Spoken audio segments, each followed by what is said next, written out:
esta propuesta que se está haciendo para modificar el 18 constitucional, que va enfocado directamente a las mujeres que están concordando una sentencia en los penales y que en la mayor parte de estas pues no hay las condiciones, digamos, dignas para que estén recluidas y que incluso algunas de ellas pues tienen hasta su niños ahí con ellos, ¿no? Porque no hay estancias infantiles. Sí, nos tocó, pero en este caso nos tocó como para el análisis y la opinión, pues una diversidad de iniciativas que ustedes ya escucharon, entre ellas esta para atender de mejor manera, para garantizar mejores condiciones a las mujeres y a sus hijas, a las mujeres en reclusión y a sus hijos e hijas. Nosotros hicimos el análisis y vimos que es muy pertinente.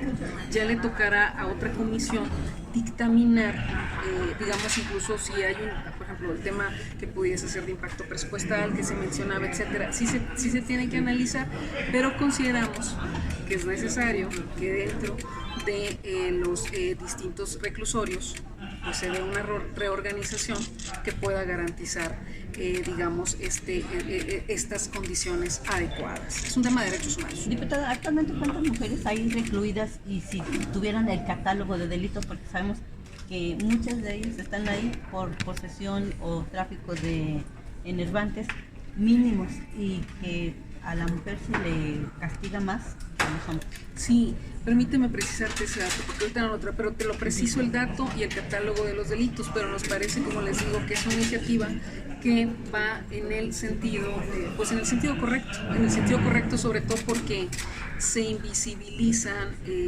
al perder, pues, al estar en reclusión una serie de derechos, se invisibilizan una serie de temas que son además derechos humanos básicos que atraviesan, como es este. Por ello es que estamos proponiendo a la comisión dictaminadora que se analice desde esta perspectiva, en nuestro caso como Comisión de Igualdad de Género. Y efectivamente, como tú bien lo comentas, hay un castigo más severo, no me refiero solamente en cuanto a penalidades, me refiero incluso en lo social hacia las mujeres. Al delinquir, vamos a decir, al caer en alguna conducta, hay un doble o triple castigo desde lo social, precisamente por una cuestión de género, porque pensamos que es decir, mientras hay algunas situaciones que a los hombres les son más permisivas, a las mujeres no, se les estigmatiza doblemente. Entonces también en ese sentido tenemos que discutir y darle visibilidad y voz a quienes no la tienen, y eso serviría también para revisar precisamente los diversos casos. ¿Cuál sería concretamente los cambios que se va a hacer a este artículo 18? Lo que estamos proponiendo, o lo que está proponiendo la iniciativa y que estamos opinando a favor, es que hay espacios que permitan, precisamente así como tú dices, si no hay estancias, si no hay como para las niñas y los niños, que haya como una reorganización al interior que permita una mejor convivencia en espacios más adecuados para las mujeres que tienen hijos e hijas. Eso es parte, digamos, como de la propuesta, y lo que se tendría que revisar también desde la perspectiva de cómo y qué se necesita en cuanto a, vamos a decir, técnicamente o en cuanto a capacidad de reorganización para poder cumplir con esta parte que se está proponiendo. Como les digo, es una propuesta que se manda, es una iniciativa que se está mandando para su dictaminación. Se tiene que analizar, pero la consideramos muy importante. Diputada, ¿qué cambios le harían a esta, bueno, votaron a favor de opinión favorable pues a favor de esta iniciativa que le llaman por no venganza, y que, bueno, expusieron que el término no es adecuado, que le harían cambios? ¿Cuál es el término en el cual va a quedar? Mira, esta iniciativa lo que plantea es, en términos más amplios, tiene que ver con una violación en el sentido de la intimidad, ¿no? Cuando alguien violenta lo que tú compartiste en la intimidad. Es una iniciativa que va en el sentido de una discusión que tiene que ver también con la violencia digital, con compartir contenidos. Lo que comentábamos del término porno venganza es porque la iniciativa la menciona, pero más bien lo que estábamos señalando es aquellos puntos donde consideramos que debe de fortalecerse. No nos parece que es adecuado este término. Por eso, ¿cuál es el que proponen o no lo proponen ustedes? Lo que estamos proponiendo es que este se quite y que se revisen otra serie de puntos que la iniciativa trae, porque nos parece que es conveniente. Lo que estamos, digamos, observando en un contexto más amplio es que le abre la puerta también favorablemente estas iniciativas a la discusión en el tema que tenemos que tener aquí, que mencionaban también las diputadas, que tiene que ver con violencia digital de manera amplia y que también ya hay una iniciativa que se ha planteado por grupos de la sociedad civil. Es lo que decía que estaban por analizar esa. ¿Qué contiene esa? Bueno, esta iniciativa, digamos, va más en un terreno, en estas discusiones se habla, por ejemplo, de términos, por ejemplo, como el sexting y otro tipo de términos que en un momento dado no necesariamente estarían siendo violaciones a la intimidad si es entre adultos, es decir, tiene como una serie de consideraciones más cuidadosas porque se mete de manera más específica en estos términos. Yo lo único que les diría aquí es, la estamos analizando, tenemos que ser muy, muy cuidadosas porque aparte que sí es un tema que se está presentando en todo el país, que atraviesa a la niñez, que atraviesa la adolescencia, ¿no? Estamos hablando sobre todo cuando los casos son con personas menores de edad, la tenemos que analizar con mucha responsabilidad para que sean los términos siempre de cuidar muchas cosas, las propias libertades, sí, las libertades, pero también que no se den violencia, sobre todo como decía una de las diputadas aquí, porque habrá mucha gente muy joven que no sabe lo que está compartiendo. Entonces tenemos que hacer un trabajo de concientización y tenemos que hacer un trabajo de discusión de esta iniciativa. Lo que estamos planteando para discutirla más ampliamente es convocar una mesa de trabajo que sea coordinada por una de las diputadas y que vengan las propias representantes de la sociedad civil con otros legisladores y legisladoras que hayan presentado propuestas en este tema, para que presentemos una sola, para que dictaminemos una sola vez. Esto es al margen, diputadas, de lo que se está viendo en el 18 constitucional, porque también se sabía de que, por ejemplo, en los reclusorios, a la hora de que tenían intimidad, tanto los reclusos como los reclusos, pues por ahí alguien filmaba y las hacía. Eso, por ejemplo, es una consideración o es un tema que tiene que discutirse como parte de lo que serían los tipos de violencia y la violencia digital. Por supuesto que tendría que estar como parte de las discusiones. Por eso nos interesa, antes de solamente dictaminar una o dos propuestas que nos lleguen, nos interesa abrir, exactamente, nos interesa hacer por lo menos un par de parlamentos abiertos, que en la experiencia que hemos tenido en parlamentos abiertos nos han dejado experiencias muy positivas, porque viene mucha gente que es experta en cuanto a que vive las situaciones. Pues cuando hemos hablado de violencia política han venido compañeras que en sus entidades, en sus municipios han vivido violencia política. En este caso queremos que las compañeras que nos propusieron esta iniciativa vengan también, dialoguen, que otras mujeres, que otras jóvenes, también otros jóvenes vengan y dialoguemos y podamos hacer la mejor ley, la que más garantice y que cuide también lo que estamos diciendo, el tema de las libertades. Una reforma integral. Sí, queremos hacer esa propuesta. Entonces ya es uno de nuestros temas. Ustedes escucharon que traemos varios temas de urgente atención. Uno es violencia política de género, que ya se hicieron 2 parlamentos abiertos y que ya estamos en proceso de dictaminación. Otro sería violencia digital también. Otro fundamental y muy amplio tiene que ver con las leyes secundarias en materia de paridad. Y otro que además el viernes vamos a tener unas mesas de trabajo, por mencionarles solo algunos así inmediatos. Otro tiene que ver con las alertas de género. Necesitamos que el mecanismo de las alertas de violencia de género sea un mecanismo que funcione. Hemos estado platicando con la comisionada y hemos estado platicando con otras compañeras y compañeros en las entidades y lo que queremos es que el mecanismo funcione. Por eso vamos a tener ya esta mesa de trabajo. En esta política de violencia política de género, vemos que hay mucha gente que está interesada, o por lo menos se está haciendo ahora, casi obligando al gobierno que castiguen a Rosario Robles por la situación de la estafa maestra. Esto también se puede entender como una persecución, porque ya, antes la PGR, pues sí la llamaron, pero no le han encontrado nada, pero no hay quienes insisten en querer reglas a las redes. Bueno, yo creo que siempre hay que diferenciar entre lo que son elementos de corrupción, cuando los haya, y lo que son elementos de una persecución de tipo política, y lo que son elementos de persecución política por causa de género. Yo creo que Rosario no es la única a la que se le pudieran estar observando o fincando responsabilidades. En términos, en los últimos meses se han observado también de Emilio Lozoya, de una serie de personajes. Y creo que lo que sería justo y correcto decir es que si hay elementos de responsabilidad se tienen que aplicar independientemente. Hay lamentablemente también mujeres corruptas como hay hombres corruptos. Lo que debemos apostarle es una manera de hacer una política o la manera de hacer política diferente. Esa es la apuesta que debemos hacer. ¿Habría algún cariz? No hay neutralidad, pero mate. ¿Habría algún cariz en el asunto de detener también a la madre de Lozoya?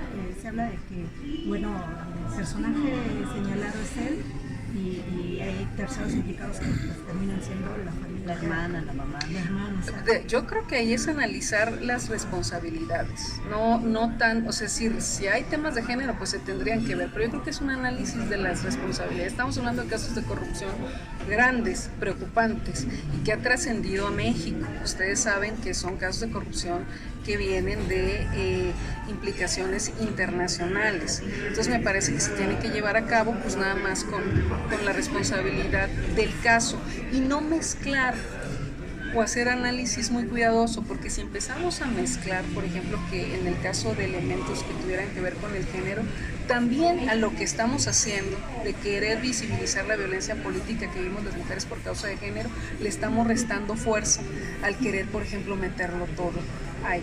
Ahora, al hacer política, a mí me parece que no hay neutralidad, tomamos posición, pero al tomar posición me parece que tiene que ser una posición pues siempre desde, vamos a decir, desde el espectro ideológico, pero siempre tiene que ser para construir. En ese sentido me refiero. La neutralidad, en cuanto hablando de imparcialidad, tiene que ser una garantía que nos tienen que dar las leyes y las instituciones. Diputada, aquí no se mueve nada sin la voluntad del presidente de la República, entonces no, y bueno, pues Rosario Robles no se mandaba sola, alguien tuvo que estar atrás de ella en caso de que haya sido cierto estos desvíos, pues malos manejos. Totalmente, y yo creo que se tiene que llegar hasta las últimas consecuencias, efectivamente. Que llamen a quien tengan que llamar, exactamente. No se escuden en el género, porque ya en el pasado también alguna vez se insinuó que era un ataque pues, por ser mujer.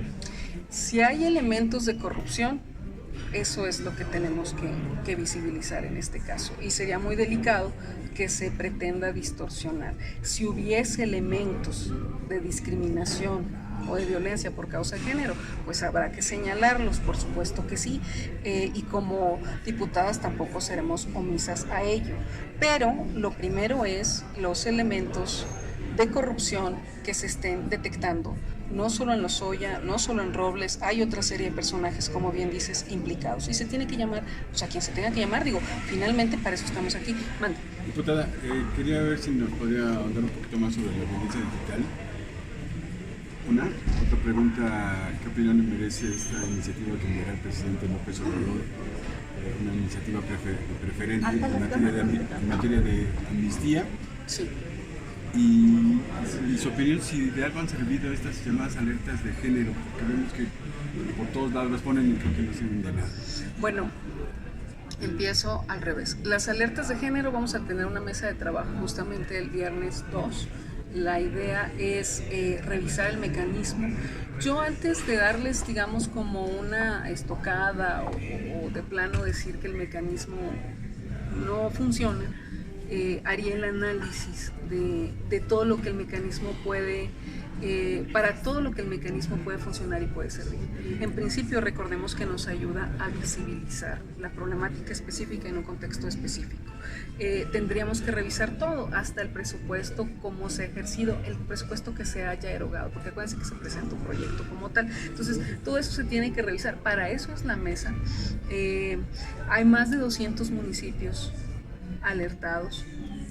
Y tenemos que revisar, me parece que lo que ha hecho la comisionada en el sentido de ir visitando primero los municipios con alerta, pues me parece que es lo correcto, porque se tiene que ir revisando caso por caso qué es lo que está sucediendo. Queremos que el mecanismo funcione. Obviamente no queremos alertas por declarar alertas. se supone que tienen un fin específico y que tienen que tener además una conclusión, no estar ahí nada más abiertas sin ningún objetivo. Entonces eso es parte de lo que vamos aquí a discutir, porque se habla mucho del mecanismo, pero a las legisladoras nos toca una parte, nos toca la parte de fortalecer el mecanismo desde lo legal. Sobre el asunto de la violencia digital, yo les comentaba que vamos a abrir un par de parlamentos, que se van a coordinar un par de mesas para que lo discutamos de manera más amplia. Hay una iniciativa presentada por sociedad civil, que incluso la entrega de la iniciativa se hizo pública porque se hizo en la anterior sesión ordinaria, entonces la vamos a estar analizando junto con otras iniciativas y junto con propuestas, por ejemplo, como las que hace el diputado Terán, que hoy estuvimos discutiendo, aunque nos toca como opinión, pero igual la vamos a estar retomando para el contexto más amplio. Hay por ahí otras iniciativas, tendríamos que ver qué otras iniciativas hay en ese sentido, porque luego sí se presentan, para buscar hacer un trabajo de mayor unidad y amplitud, que es lo que más conviene a pues a las mujeres, a las adolescentes y a todas las personas que han vivido violencia ¿Qué digital. calendarios tendrían para esto? Sería entre fines de agosto y principios de septiembre. De hecho, traemos varias mesas de trabajo más o menos en esas fechas para que pudiésemos presentar la iniciativa en este periodo ordinario que está por comenzar, porque además es algo que nos está urgiendo la gente también, ya lo escuchaban ustedes. Sí, muchas gracias. Y sobre el tema de la iniciativa preferente de presidente, Yo creo que lo primero sería revisarla.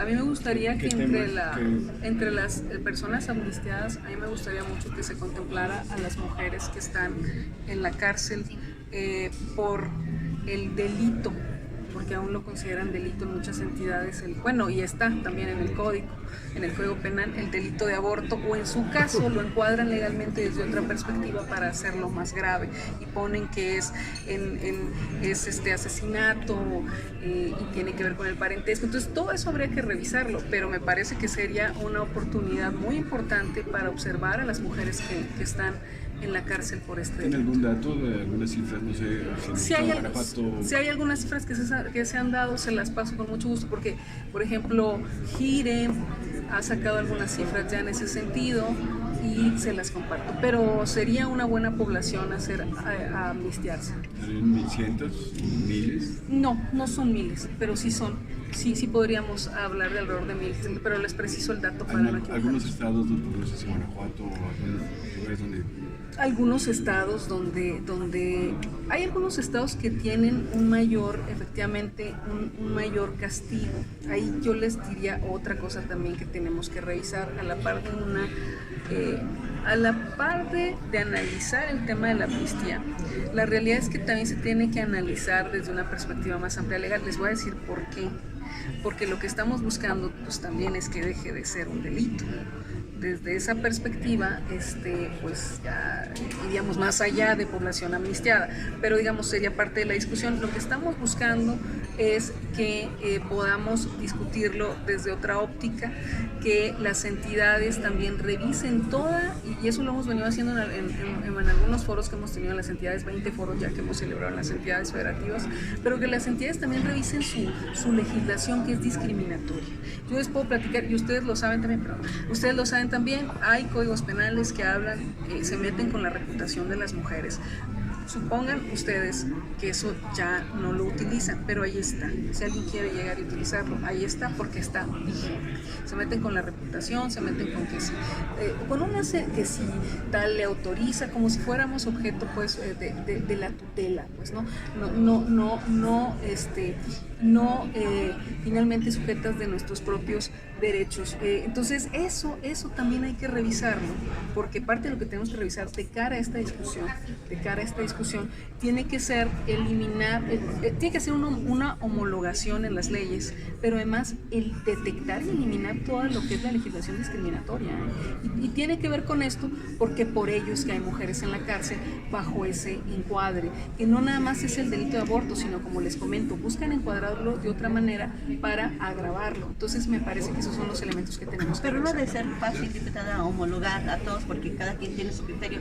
Simplemente vemos lo que está pasando en Tabasco con la ley García, que ahora es más delito cerrar una carretera o una empresa, porque así les conviene a quienes están manifestando 20 años de prisión que una persona que mata. Mira, ahí yo te diría esto. Hemos recorrido, con el tema de derechos sexuales y reproductivos como grupo parlamentario, hemos recorrido ya 20 entidades y hemos tenido eventos en 22 sedes, o sea, en 2 de las entidades han sido 2 sedes, donde en la capital y otro municipio más. Entonces, han sido 22 sedes y hemos escuchado legisladoras locales y legisladores locales. En muchos temas hay una gran voluntad de avanzar porque hay un entendimiento de que se trata de derechos humanos. Entonces me parece que sí hay una oportunidad histórica de avanzar. Sí creo y estoy convencida de que ser parte de la legislatura de la paridad no es nada más un membrete, que nos plantea un compromiso mayor con poner sobre la mesa, en la agenda legislativa, pues, temas que por años no se habían discutido.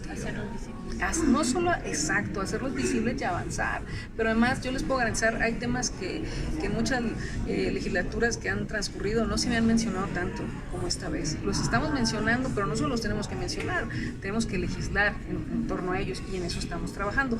Por lo demás, yo solamente le haría un llamado a las entidades federativas, a los congresos locales, y a los gobernadores y gobernadoras a que respeten los derechos humanos. O sea, aquí no podemos ir hacia atrás, aquí solamente podemos avanzar. Y de eso se trata cuando hablamos de derechos humanos. Muchas gracias. Incluye todo. Gracias.